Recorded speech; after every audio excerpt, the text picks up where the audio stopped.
हरे कृष्णा। श्रीमद् भागवत गीता यथारूप भूमिका पार्ट 2। हमारा अस्तित्व सनातन है, लेकिन हम किसी न किसी कारण से असत में डाल दिए गए हैं। असत का अर्थ है उससे है जिसका अस्तित्व नहीं है। कष्ट भोगने वाले अनेक मनुष्यों में केवल कुछ ही ऐसे हैं जो वास्तव में यह जानने के जिज्ञासु हैं कि वे क्या हैं, वे इस विषम स्थिति में क्यों डाल दिए गए हैं। आदि आदि। जब तक मनुष्य को अपने कष्टों के विषय में जिज्ञासा नहीं होती, जब तक उसे यह अनुभूति नहीं होती कि वह कष्ट भोगना नहीं अपितु सारे कष्टों का हल ढूंढना चाहता है, तब तक उसे सिद्ध मानव नहीं समझना चाहिए। मानवता तभी शुरू होती है जब मन में इस प्रकार की जिज्ञासा उदित होती है। ब्रह्मा सूत्र में इस जिज्ञासा को ब्रह्म जिज्ञासा कहा गया है, अथातो ब्रह्म जिज्ञासा। मनुष्य के सारे कार्यकलाप असफल माने जाने चाहिए यदि वह परब्रह्मा के स्वभाव के विषय में जिज्ञासा न करे। अतएव जो लोग यह प्रश्न करना प्रारंभ कर देते हैं कि वे क्यों कष्ट उठा रहे हैं या वे कहाँ से आए हैं और मृत्यु के बाद कहाँ जाएंगे, वे ही भगवत गीता को समझने के सुपात्र विद्यार्थी हैं। निष्ठावान विद्यार्थी में भगवान के प्रति आदर भाव भी होना चाहिए। अर्जुन ऐसा ही विद्यार्थी था। जब मनुष्य जीवन के वास्तविक प्रयोजन को भूल जाता है तो भगवान कृष्ण विशेष रूप से उसी उद्देश्य की पुनर्स्थापना के लिए अवतार लेते हैं। तब भी असंख्य जागृत हुए लोगों में से कोई एक होता है जो वास्तव में अपनी स्थिति को जान पाता है, और यह भगवत गीता उसी के लिए कही गई है। वस्तुतः हम सभी अविद्या रूपी बाघिन के द्वारा निगल लिए गए हैं, लेकिन भगवान जीवों पर, विशेषतया मनुष्यों पर कृपालु हैं। इसी उद्देश्य से उन्होंने अपने मित्र अर्जुन को अपना शिष्य बनाकर भगवत गीता का प्रवचन किया। भगवान कृष्ण का पार्षद होने के कारण अर्जुन समस्त अज्ञान अविद्या से मुक्त था, लेकिन कुरुक्षेत्र के युद्ध स्थल में उसे अज्ञान में डाल दिया गया ताकि वह भगवान कृष्ण से जीवन की समस्याओं के विषय में प्रश्न करे, जिससे भगवान उनकी व्याख्या भावी पीढ़ियों के मनुष्यों के लाभ के लिए कर दें और जीवन की योजना का निर्धारण कर दें। तब मनुष्य तदनुसार कार्य कर पाएगा और मानव जीवन के उद्देश्य को पूर्ण कर सकेगा। भगवद गीता की विषय वस्तु में 5 मूल सत्यों का ज्ञान निहित है। सर्वप्रथम ईश्वर के विज्ञान की ओर, फिर जीवों की स्वरूप स्थिति की विवेचना की गई है। ईश्वर का अर्थ नियंता है और जीवों का अर्थ है नियंत्रित। यदि जीव यह कहे कि वह नियंत्रित नहीं अपितु स्वतंत्र है तो वह पागल है। जीव सभी प्रकार से कम बद्ध जीवन में तो नियंत्रित रहता है। अतएव भगवद गीता की विषय वस्तु ईश्वर सर्वोच्च नियंता तथा जीव नियंत्रित जीवात्माएं से संबंधित है। इसमें प्रकृति, भौतिक प्रकृति, काल, समस्त ब्रह्मांड की काल अवधि या प्रकृति का प्राकट्य तथा कर्म कार्यकलाप की भी व्याख्या है। यह दृश्य जगत विभिन्न कार्यकलापों से ओतप्रोत है।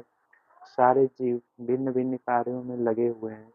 भगवद गीता में हमें अवश्य सीखना चाहिए कि ईश्वर क्या है, जीव क्या है, प्रकृति क्या है, दृश्य जगत क्या है, यह काल द्वारा किस प्रकार नियंत्रित किया जाता है और जीवों के कार्यकलाप क्या हैं। भगवद गीता के इन 5 मूलभूत विषयों में से इनकी स्थापना की गई है कि भगवान अथवा कृष्ण अथवा ब्रह्मा या परमात्मा अथवा परम नियंता, आप जो चाहें कह लें, सबसे श्रेष्ठ हैं। जीव गुण में परम नियंता के ही समान है। उदाहरणार्थ, जैसा कि भगवद गीता के विभिन्न अध्यायों में बताया जाएगा, भगवान भौतिक प्रकृति के समस्त कार्यों के ऊपर नियंत्रण रखते हैं। भौतिक प्रकृति स्वतंत्र नहीं है, यह परमेश्वर के निर्देशन में कार्य करती है। जैसा कि भगवान कृष्ण कहते हैं, मयाध्ये चेड़ प्रकृति सूयते सचराचरम। भौतिक प्रकृति मेरे निर्देशन में कार्य करती है। जब यह दृश्य जगत में आश्चर्यजनक घटनाएं घटते देखते हैं तो हमें यह जानना चाहिए कि इस दृश्य जगत के पीछे एक नियंता है। बिना नियंत्रण के किसी का प्रकट होना संभव नहीं है। नियंता को न मानना बचपना है। उदाहरणार्थ, एक बालक सोच सकता है कि स्वतःचालित यान विचित्र होता है क्योंकि यह बिना घोड़े के या खींचने वाले पशु से चलता है। किंतु अभिज्ञ व्यक्ति स्वतःचालित यान की अभियांत्रिक व्यवस्था से परिचित होता है। वह सदैव जानता है कि इस यंत्र के पीछे एक व्यक्ति, एक चालक होता है। इसी प्रकार परमेश्वर वह चालक है जिसके निर्देशन में सब कार्य हो रहा है। भगवान ने जीवों को अपने अंश रूप में स्वीकार किया है, जैसा कि हम अगले अध्यायों में देखेंगे। सोने का एक कण भी सोना है, समुद्र के जल की बूंद भी खारी होती है। इसी प्रकार हम जीव भी परम नियंता ईश्वर या भगवान श्री कृष्ण के अंश होने के कारण सूक्ष्म मात्रा में परमेश्वर के सभी गुणों से युक्त होते हैं। क्योंकि हम सूक्ष्म ईश्वर या अधीनस्थ ईश्वर हैं, हम प्रकृति पर नियंत्रण करने का प्रयास कर रहे हैं। जैसे कि वर्तमान में हम अंतरिक्ष या ग्रहों को वश में करना चाहते हैं और इसमें नियंत्रण रखने की यह प्रवृत्ति इसलिए है क्योंकि यह कृष्ण में भी है। यद्यपि हम में भौतिक प्रकृति पर प्रभुत्व जमाने की प्रवृत्ति होती है, लेकिन हमें यह जानना चाहिए कि हम परम नियंता नहीं हैं। इसकी व्याख्या भगवत गीता में की गई है। भौतिक प्रकृति क्या है? गीता में इसकी भी व्याख्या अपरा प्रकृति के रूप में हुई है। जीव को परा प्रकृति, उत्कृष्ट प्रकृति कहा गया है। प्रकृति चाहे परा हो या अपरा, सदैव नियंत्रण में रहती है। प्रकृति स्त्री स्वरूपा है और वह भगवान द्वारा उसी प्रकार नियंत्रित होती है जिस प्रकार पत्नी अपने पति द्वारा। प्रकृति सदैव अधीन रहती है, उस पर भगवान का प्रभुत्व रहता है, क्योंकि भगवान ही नियंत्रक हैं। जीव तथा भौतिक प्रकृति दोनों ही परमेश्वर द्वारा अधिशासित एवं नियंत्रित होते हैं। गीता के अनुसार यद्यपि सारे जीव परमेश्वर के अंश हैं, लेकिन वे प्रकृति ही माने जाते हैं। इनका इसका उल्लेख भगवत गीता के 7वें अध्याय में हुआ है। अपरेय नित्य तस्वतवर्ण्या प्रकृति विद्धि में पराम जीव भूता महाबाहो ययेत धारयत जगत। यह भौतिक प्रकृति मेरी अपरा प्रकृति है, लेकिन इससे भी परे दूसरी प्रकृति है। जीव भूताम अर्थात जीव है। भौतिक प्रकृति तीनों गुणों में से निर्मित है, सतोगुण, रजोगुण तथा तमोगुण।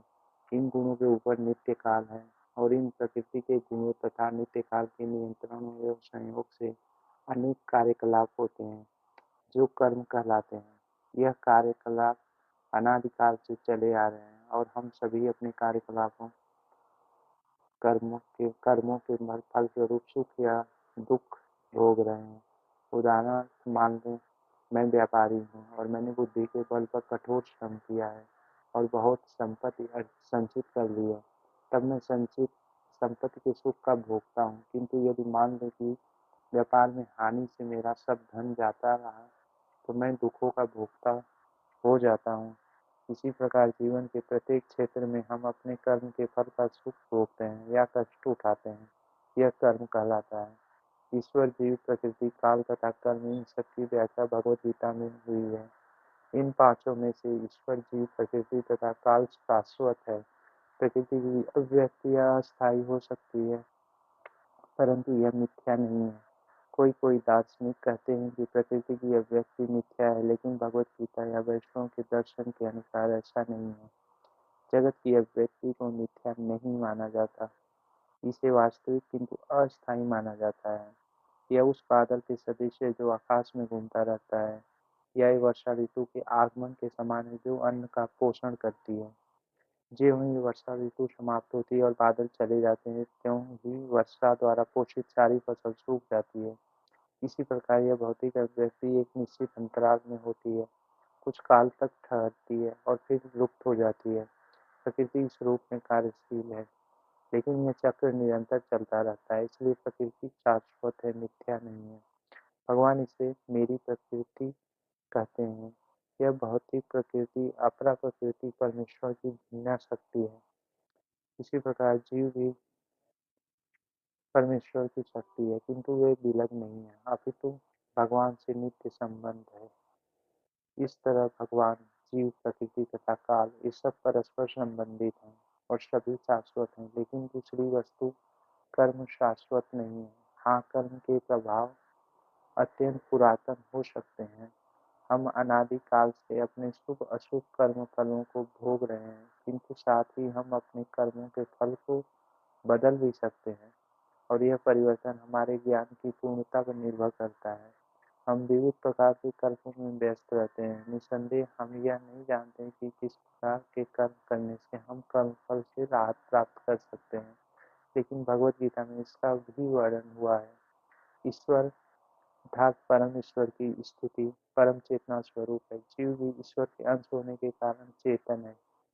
जीव तथा भौतिक प्रकृति दोनों को प्रकृति बताया गया है, अर्थात वे परमेश्वर की शक्ति हैं, किंतु इन दोनों में से केवल जीव चेतन है, दूसरी प्रकृति चेतन नहीं है। यही अंतर है। इसलिए जीव प्रकृति परा या उत्कृष्ट कहलाती है, क्योंकि जीव भगवान जैसी चेतना से युक्त है, लेकिन भगवान की चेतना परम है और किसी को यह नहीं कहना चाहिए कि जीव भी परम चेतन है।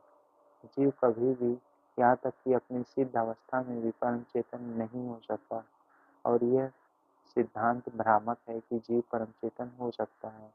वह चेतन तो हो सकता है, लेकिन पूर्ण या परम चेतन नहीं। जीव तथा ईश्वर का अंतर भगवद गीता के 13वें अध्याय में बताया जाएगा। ईश्वर क्षेत्रज्ञ व चेतन है, जैसा कि जीव भी है, लेकिन जीव केवल अपने शरीर के प्रति सचेत रहता है, जबकि भगवान समस्त शरीरों के प्रति सचेत रहते हैं, क्योंकि वे प्रत्येक जीव के हृदय में वास करते हैं। अतः वे जीव विशेष की मानसिक गतिशीलता से परिचित रहते हैं। हमें यह नहीं भूलना चाहिए।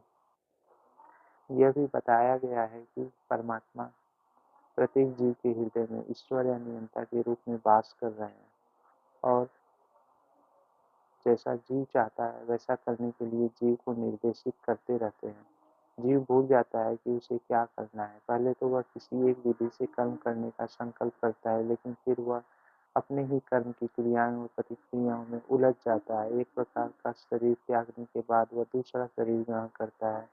जिस प्रकार हम वस्त्र उतारते तथा पहनते हैं, इस प्रकार जब आत्मा देहांतरण कर जाता है, अतः उसे अपने विगत पूर्वकृत कर्मों का फल भोगना पड़ता है। ये कार्यकलाप तभी बदल सकते हैं जब जीव सतोगुण में स्थित हो और यह समझे कि उसे कौन से कर्म करने चाहिए। यदि वह ऐसा करता है तो उसके विगत पूर्वकृत कर्मों के सारे फल बदल जाते हैं। फलस्वरूप कर्म शाश्वत नहीं है। इसलिए हमने यह कहा कि पांचों ईश्वर, जीव, प्रकृति, काल तथा कर्म में से चार शाश्वत हैं, कर्म शाश्वत नहीं है। परम चेतन ईश्वर जीव से इस मामले में समान है। भगवान तथा जीव दोनों की चेतनाएं दिव्य हैं। यह चेतना पदार्थ के संयोग से उत्पन्न नहीं होती है, ऐसा सोचना भ्रांति मूलक है। भगवद गीता इस सिद्धांत को स्वीकार नहीं करती कि चेतना भौतिक संयोग की किन्हीं परिस्थितियों में उत्पन्न होती है। यह चेतना भौतिक परिस्थितियों के आवरण के कारण विकृत रूप से प्रतिबिंबित हो सकती है। जिस प्रकार रंगीन कांच से परावर्तित आकाश उसी रंग का प्रतीत होता है, परंतु भगवान की चेतना भौतिकता से प्रभावित नहीं होती है। भगवान कहते हैं, मया भेदक्षेण प्रकृतिः। जब वे इस भौतिक जगत में अवतरित होते हैं तो उनकी चेतना पर भौतिक प्रभाव नहीं पड़ता। यदि वे इस तरह प्रभावित होते तो दिव्य विषयों के संबंध में इस तरह बोलने के अधिकारी न होते, जैसा कि भगवद गीता में बोलते हैं। भौतिक कलमशग्रस्त चेतना से मुक्त हुए बिना कोई दिव्य जगत के विषय में कुछ नहीं कर सकता। अतः भगवान भौतिक दृष्टि से कलुषित दूषित नहीं है, परंतु हमारी चेतना अभी भौतिक कलमश से दूषित है। भगवद गीता शिक्षा देती है कि हमें इस कलुषित चेतना को शुद्ध करना है। शुद्ध चेतना होने पर हमारे सारे कर्म ईश्वर की इच्छा अनुसार होंगे और इससे हम सुखी हो सकेंगे। ऐसा नहीं है कि हमें अपने सारे कार्य बंद कर देने चाहिए, अपितु हमें अपने कर्मों को शुद्ध करना चाहिए और शुद्ध कर्म भक्ति कहलाते हैं। भक्ति में कर्म सामान्य कर्म प्रतीत होते हैं, किंतु वे कलुषित नहीं होते। एक अज्ञानी व्यक्ति भक्त को सामान्य व्यक्ति की भांति कर्म करते देख सकता है, किंतु ऐसा मूर्ख यह नहीं समझता कि भक्त या भगवान के कर्म अशुद्ध चेतना या पदार्थ से कलुषित नहीं होते, वे त्रिगुणातीत होते हैं। जो भी हो, हमें यह जान लेना चाहिए कि अभी हमारी चेतना कलुषित है।